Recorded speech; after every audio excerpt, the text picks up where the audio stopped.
Have you ever wondered why in the New Testament ministers are not called to lead the people but to feed the people? Why? Because the leading the people is the work of the Holy Spirit. You were not saved to actually be led so that you can be led by a minister, but to be fed. And that's why the Bible was speaking in Jeremiah chapter 3, verse 15. It said, in those days, he said, I will give you pastors after my heart, who will feed you with knowledge and understanding. And again in 1 Peter chapter 5, Peter speaking to the elders, he said, feed the flock of God that is among you.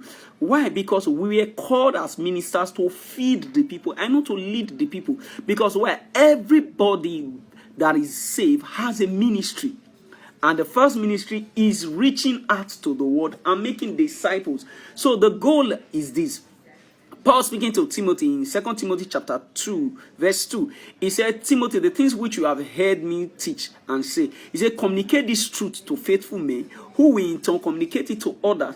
So you were not saved to stay under a particular ministry or pastor all your life. You were saved so that you can go about fulfilling your ministry. How do you do that? In order for you to fulfill your ministry, that's the essence of the church or of the congregation centers as we have it, because you are the church, I am the church.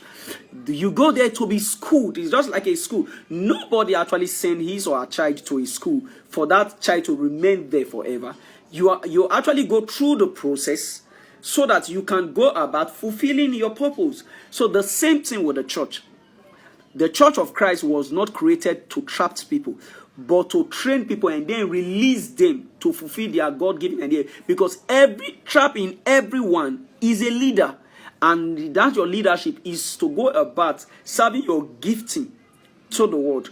So the essence of the church is to train people and not to cage people. So ministers are not called to lead people, but to feed people. That is the work of a minister. Not trapping people, telling them who to marry, telling them where to go, looking for people to subjugate. That is not the call of the ministry. Now, I'll conclude with Ephesians chapter 4 from verse 11 down to 16.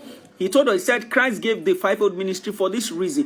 For what? For the perfecting of the saint, for the work, for the perfecting of the saints, so that they can fulfill their ministry.